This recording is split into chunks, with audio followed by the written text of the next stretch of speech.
Oh, I see. Thanks a lot. Appreciate it.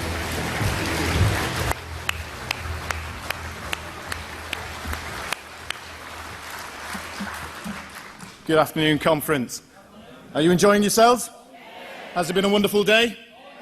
Thank you, Mr. Chairman. And what an honour to follow Ray, a man that has worked incredibly hard on his brief for fisheries, and someone that you can see in UKIP is behind us all the way, is part of us, has the brilliant ideas that when we become the government, will take forward to take our fisheries back. Thank you, Ray, very much for all of that. I really don't know where I can put this. I'm glad that you all made it on time. I wasn't sure I would be.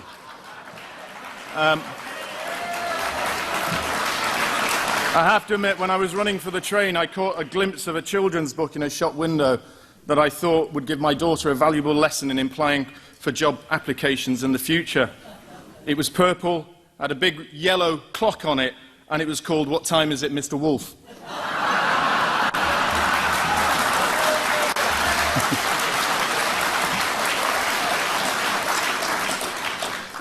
When I paid for the book, though, I realised I might miss the train, and the next one was not for another 17 minutes.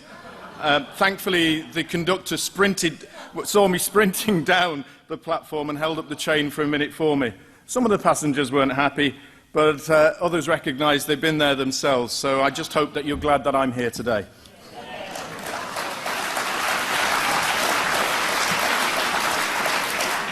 Can I begin by really offering my huge congratulations to Diane.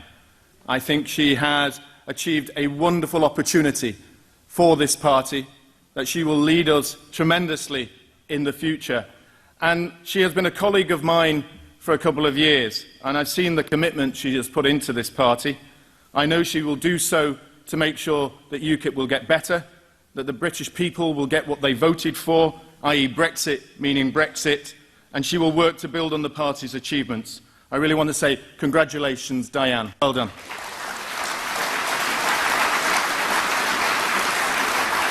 And, of course, it wouldn't be right if I didn't once again pay a huge tribute to our outgoing leader, Nigel. He brought me into the party. I left the City of London because of his passion and his dreams. Those dreams led me to being there in Manchester on the night that we got our country back, and for that I can never forget and thank him for everything he's done. I really appreciate all of that. Thank you, Nigel.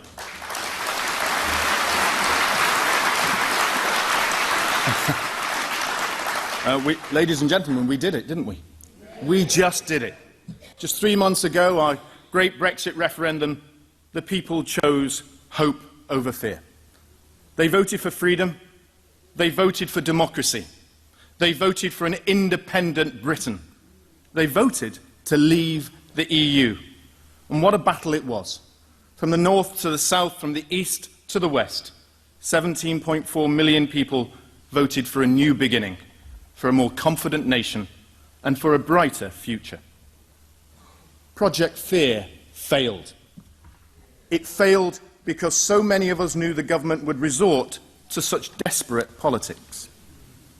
But it also failed across so much of our country, because people only fear something if they have something to lose. If your wages have been pushed down by large-scale migration, you don't fear George Osborne telling you a jobs apocalypse will come.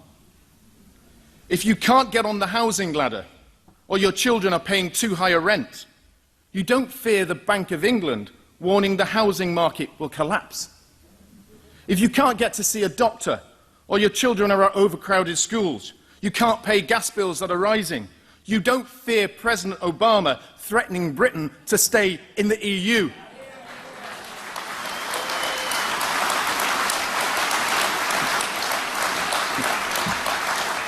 Actually, when we asked the ambassador to the United States and to the United Kingdom how many free trade agreements were currently in place, when Obama had said we're at the back of the queue, he said none. I said that's rather odd. So if Britain left, we'd be the first country to apply for one, so we'd be at the front of the queue. It's a strange logic, those Democrats, aren't they? So much of our country has been ignored by the coalition of the comfortable. The metropolitan and cultural elite whose snobbish and disdainful attitudes to those who voted leave have been a stain on our democracy.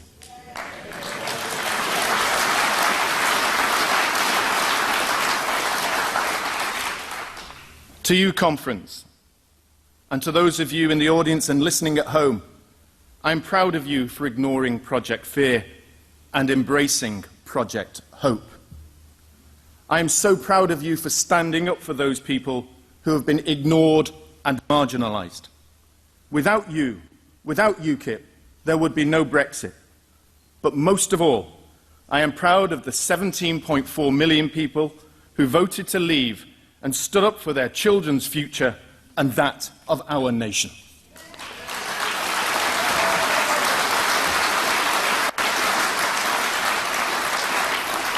Of course, now that we have won the referendum, the Remainers, are they not, attempting to block the democratic vote, rerun history?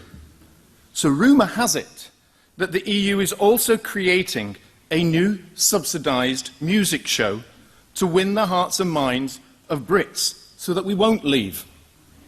Apparently, it's based on the TV show So You Think You Can Dance. It's called So You Think You Can Leave. Contestants sing songs to Brits which they hope will make them remain in the EU. So far, only 3 bands have applied. The first are called the Ramonas.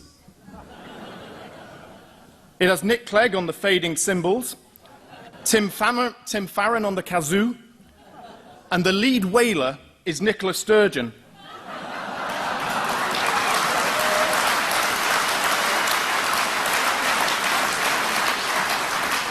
And apparently they want to perform Whitney Houston's I Will Always Love EU.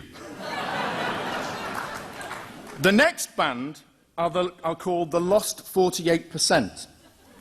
Eddie Izzard is on the exploding pink tuba. Bob Geldof is on a rather large foghorn. And J.K. Rowling is on an imaginary flute, singing Sinead O'Connor's Nothing Compares to EU. My favourite is the third band, the final band, Jean-Claude Juncker and the Commissioners. Sadly, they can't reach a qualified majority on which song to put forward. They're not...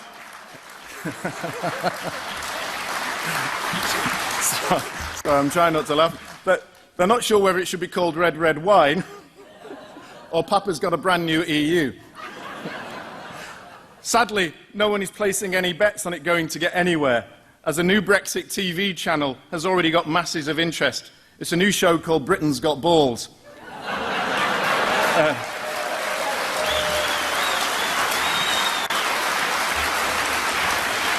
And you've got it.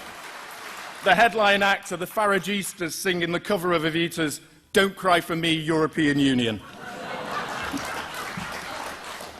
Ladies and gentlemen, a new era of Brexit Britain is one that we can and should look forward to. While this is a new era for our country, we must be honest and say that this is a new era for all of us in this room, a new era for UKIP. The Brexit result on June the 3rd has flipped politics on its head. There is a hunger out there, especially in parts of the North and the Midlands, for real change, and UKIP can and must gain strength to win the hearts and minds of those people. Brexit will not solve all our problems at once. They are deep-rooted issues that we face as a country, and the old two-party system has not sought to solve them. They have failed, and this is our real chance. We must face up to the fact that millions of people up and down our nation have no stake in this country, because this country has not invested in them. It has left them on lower wages with poor schools, long waiting lists at hospitals, an NHS with no strategy to tackle rising mental health illnesses, and a crisis facing the elderly. We must not turn our backs. We must not presume the job is done. We must now stand up and represent those millions of hard-working people in the country that have been let down by the two establishment parties, let down by the old politics. The Labour Party once believed it championed our workers, but decades have been run by champagne socialists, metropolitan out-of-touch liberal elitists from the multi-million-pound houses in London. has seen Labour abandon its working class base. It's now imploding in front of our eyes.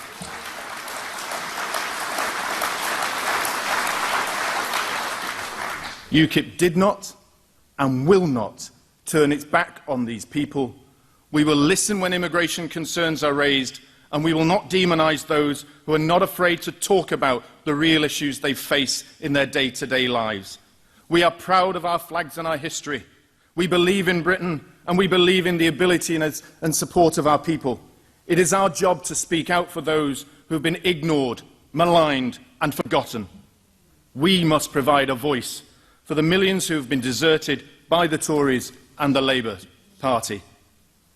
And it is in this decade that we must make a breakthrough, and a major breakthrough, in Westminster. And that is why I believe our team that Diane will create will execute a winning strategy for our party. And while we must change and adapt to succeed, we should not forget who we are and what unites us as a party. UKIP believes in freedom. UKIP is the party that believes we only succeed as a nation when we all succeed together, from the landscape gardener to the landed gentry. We are a party that doesn't shy away from talking about the big issues we face as a country, but rather a party which tackles them head-on. We are a party which seeks to provide a voice for the vulnerable and for those at the bottom of the economic ladder. And we are the party that will speak for the aspirations of the hard-working Britain. We are a party that believes GDP and our economic output are not the only ways of measuring success of our nation, but it's rather the quality of our life, access to vital security and services, and our identity that are more important. We must deal with the growing lack of social mobility in our society through a more diverse education system. And I know it's being stolen, but we must ensure that grammar schools are forced through for every town in this country so that people like me get a chance to achieve.